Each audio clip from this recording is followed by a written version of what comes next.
Good evening, everybody. I hope everybody is enjoying their Wednesday. This evening, as we begin to kind of kick off into the book of Daniel again, I would invite you and encourage you to make your way over to Daniel chapter 1. And this evening, we're going to be following up from last week into verses 3 through 7. So there again, we're going to be continuing just to work on our way on through the book of Daniel. Tonight, again, kind of like as I've been trying to reiterate, there's a lot of information, just kind of like drinking from a fire hydrant. It is what it is, but in all of these things, it's definitely coming from a place that I don't want you to be, as Paul would tell the church of the New Testament, ignorant or unaware. I don't want you to misunderstand or come to a place where you're kind of struggling to keep up and everything. And so there again, as best as possible, I would encourage you to either take notes or just a way to kind of store this in your mind. But as we jump off this evening into Daniel chapter 1, we're going to be looking in verses 3 through 7. And tonight we're going to be focusing on kind of the transition of life that the Hebrew boys experienced as they began to find themselves in the Babylonian captivity. So in verse 3 this evening, it says, "The king ordered Ashpenaz, the chief of his court officials, to bring some of the Israelites from the royal family and from the nobility, young men without any physical defect, good-looking, suitable for instruction in all wisdom, knowledgeable, perceptive, and capable of serving in the king's palace, and to teach them the Chaldean language and literature," which is another way of saying the Babylonian language and literature. But it goes on in verse 5. It says, "And the king assigned them daily provisions from the royal food and from the wine that he drank, and they were to be trained for 3 years, and at the end of that time they were to serve in the king's court. Among them, from the descendants of Judah, were Daniel, Hananiah, Mishael, and Azariah. And the chief official gave them other names. He gave them the name Belteshazzar to Daniel, Shadrach to Hananiah, Meshach to Mishael, and Abednego to Azariah." So this evening, as we begin to jump off into verse 3, I'll pull it back up there real quick. "The king ordered Ashpenaz, the chief of his court officials, to bring some of the Israelites from the royal family and from the nobility." So this evening, just a quick reminder, in the 3 deportations that took place, there again, going back to the beginning stage and phase of the Babylonians taking captive the Israelites, those 3 deportations of Israel, that first batch that was taken was anyone in relation to the king or nobility that we find there in verse 3. So there again, you're kind of cutting off the head of the Israelites, so to speak, and the ability for them to potentially move forward. So very,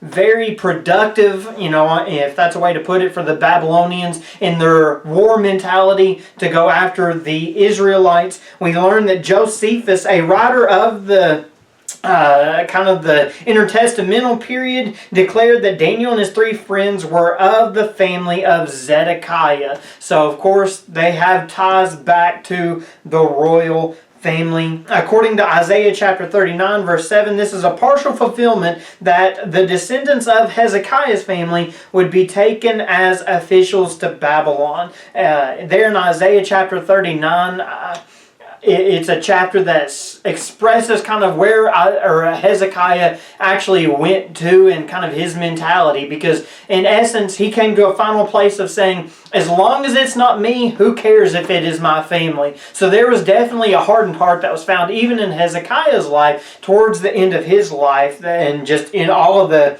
craziness that ensued his life. In verse 3 there you can see that is the king Nebuchadnezzar ordered Ashpenaz, the chief of his court officials, kind of going into that last part of verse 3 there, eunuchs, that is in essence a way of saying high-ranking court officials, somebody that had power, somebody that had authority within the Babylonian government. But going on into verse 4, look at how Nebuchadnezzar makes this known, or there again, it's not necessarily making it known, but there's a commonality into what is happening and going on. He says in verse 4 there, "Young men without any physical defect, good looking, suitable for instruction in all wisdom, knowledgeable, perceptive, and capable of serving in the king's palace, and to teach them the Chaldean language and literature. So looking there to verse 4, you can see there qualifications of these Hebrew boys, and to which I would also add, this is not just the Hebrew boys. Continue to remember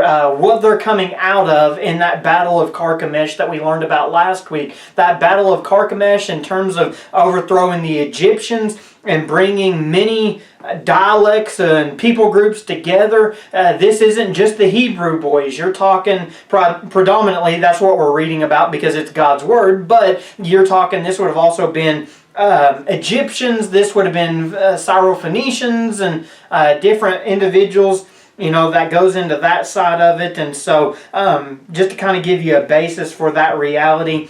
But we learn here there are 4 qualifications that we begin to read about or think about. Young men, 14 years old, which we learn about later is kind of the same practice as the Persians. That was something that they executed in the way they handled things. We learn the next thing there, required good physical health.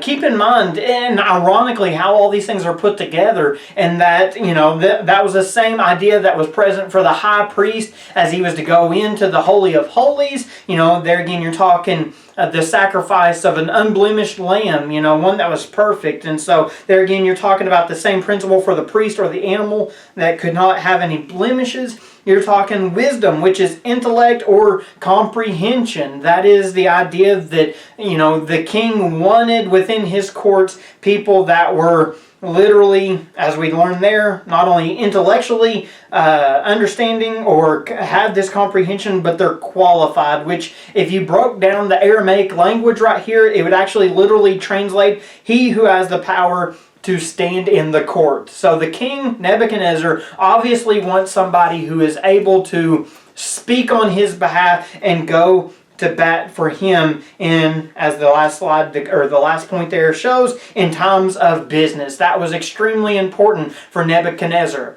To which I would say, it's the process of delegation, which is a very wonderful thing to utilize if you are in a position of power, authority, or in a point of leadership. And so, of course, these things are very important for us to realize. As you see on the next slide there, this would have been a privilege in their society, that is the Babylonian society, to have good education. So what does that look like? Their language, which we know is basically the proper way of Neo-Babylonian, is a form of the Akkadian language. Whenever you go back to the foundations of the world, in essence, you read, or we kind of have an understanding.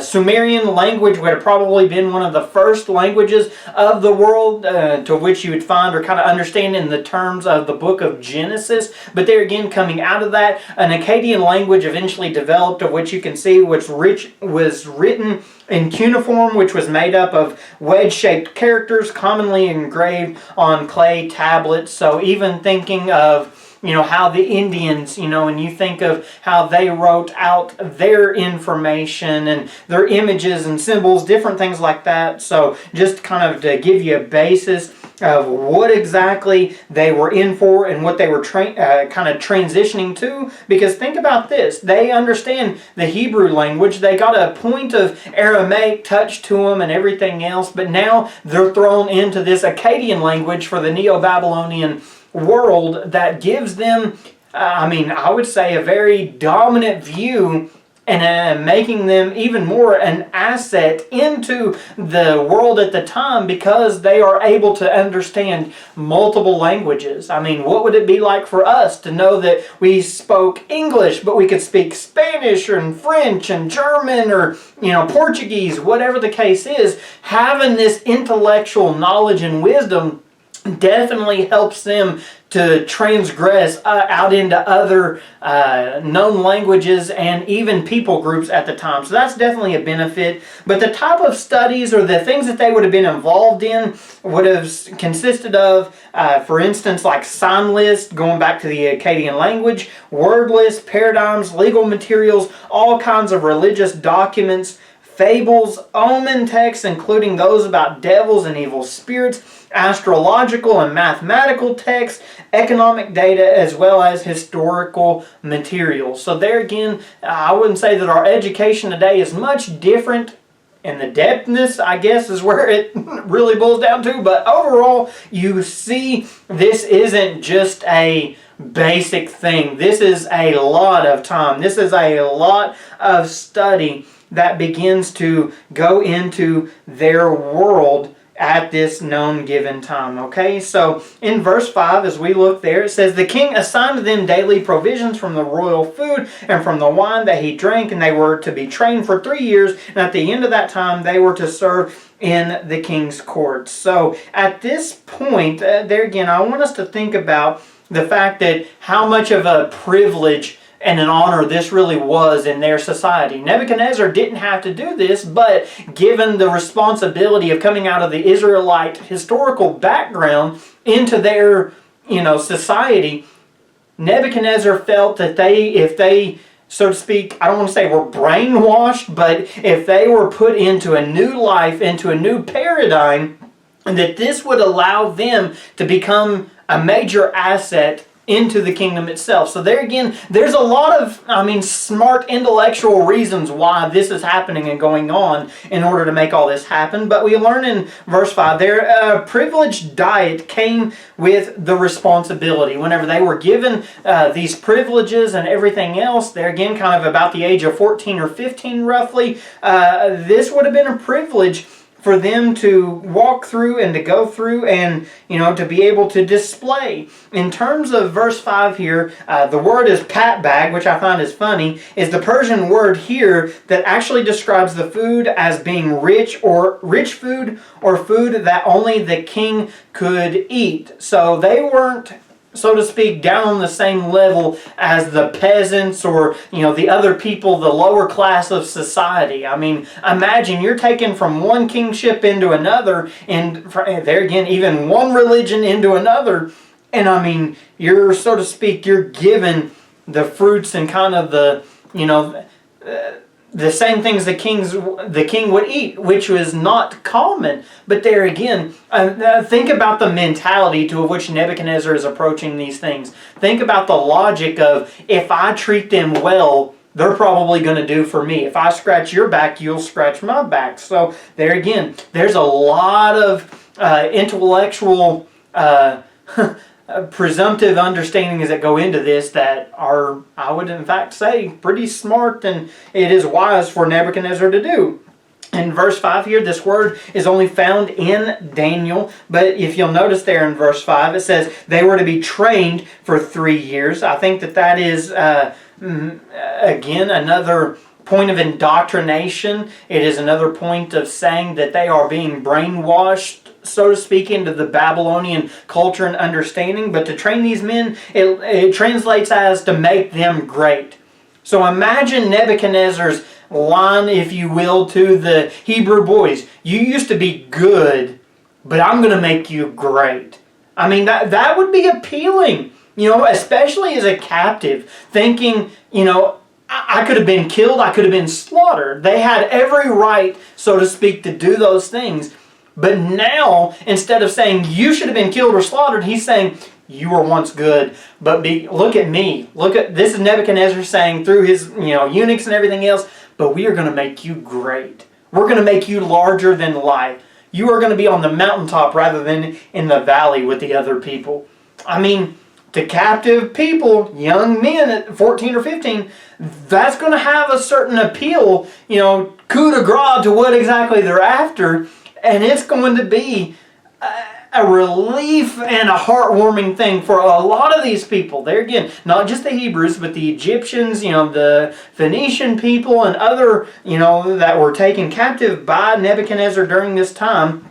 But, this Hebrew word here is also described in raising children. So, there again, think of what Nebuchadnezzar is doing in the background, what he is pushing for. He's saying, we're not only going to do this for you, but imagine, look at the foundation you're building for your children. There again, it's like just hook, line, and sinker. Nebuchadnezzar is putting out all kinds of lines in the sea, so to speak, to say we want to pull you in and help you not to fight for other people anymore, but to fight for us. I mean, they're building. They are investing into what is going on, but like everything, there is a catch. That last point there says the level of governmental responsibility was determined by the king's examination at the end of the 3 years. There again, whenever you look in verse 5 there, they were to be trained for 3 years, and at the end of the time they were to serve in the king's court. So what exactly they were able to do was contingent upon how they displayed themselves, how they showed themselves, and overall how they worked during that 3-year period. It was a testing period for how you were going to file in ranks within Nebuchadnezzar's kingdom. If you did poorly, you were going to have a lowly role. But if you were devoted and you lived your life to an extent of where you were basically going around saying, all hell Nebuchadnezzar, we will do whatever you ask us to do, and you were basically a blank check to him, the higher the position, more than likely you would have been or gone into. And so into verse 6 there, we'll kind of move along here. It says, among them from the descendants of Judah were Daniel, Hananiah, Mishael, and Azariah. And the chief official gave them other names. He gave the name Belteshazzar to Daniel, Shadrach to Hananiah, Meshach to Mishael, and Abednego to Azariah. So as we jump into verse 6 here, at this time it is said that Nebuchadnezzar sought to gather the best minds of the area, but as well there's speculation to say that it wasn't just Judah that he gathered, but captives from Phoenicians, Syrians, and the Egyptians. So kind of putting all that back together, we learn that he begins to change Daniel's name over to Belteshazzar, but Daniel's name is God is my judge. Hananiah's name means Yahweh is gracious. Mishael's name means who is what God is. The idea being there that there is no God like the God of Israel. And Azariah's name means Yahweh has helped or will help. So in terms of breaking down languages at their time, we have to understand that sometimes there are kind of play on words, if you will, towards how things develop and how things change. So with that being in mind here, I want to kind of break down a couple of things for us, okay? In verse 7 here, Daniel's name changed to Belteshazzar, which most likely means protect his life. And then this is a petition, most likely to Marduk, to protect Daniel's life. There again, Belteshazzar, it's a derivative of their wording for Marduk. Hananiah's name changed to Shadrach, command of Aku, which is the moon god of Babylon at the time. Mishael's name changed to Meshach, who is what Aku is, pretty much the same name, but switched to Aku. And then Azariah's name changed to Abednego, or servant of Nebo. There again, we're talking about the father of Nebuchadnezzar. We're talking there again, bringing that Marduk language into it. Most scholars say Nego is the corrupted name of Nebo because there can only be one deity. But Nebo is also Nebu, which is the second greatest god in the Babylonian pantheon. So thinking about how the difference is here, notice this. The names almost stay the same, but switches to the counter deity to shift the focus. So your name used to be for God, and now that name has been switched over to the Babylonian god side of it, okay? So according to verse 3, Ashpenaz was the chief official who was assigned giving the names to the captives to better assimilate them into their new culture. This was a common practice during their day, during their time, okay? Think about it like this. Joseph was given an Egyptian name by Pharaoh. Hadassah, who we read about in Esther, or in essence, name was changed to her formal name of Esther. Same as Peter, who is also called Cephas in the New Testament. And then you also have Paul, whose former name was Saul. It's not an uncommon practice there again for names to change, but at least for the Babylonians, it's done in a way that what used to represent Yahweh now represents Marduk. You are officially one of us in all the things moving forward. So there again, as we begin to kind of move into a point of application, thinking about all of these things that are happening and going on as 14, 15-year-old boys transitioning into this way of life, I mean, this is a lot to comprehend and a lot to digest and process. But this is what I would ask for us. Your name means something. Their names meant something, whether in Hebrew or in the Babylonian Akkadian language. But for their name, it had its meaning. Can I just ask, your name means something. What do you represent? What do you stand for? What is the alignment that your name has that people would look and say, Casey is aligned with this? I would hope, obviously, that Casey is aligned with God.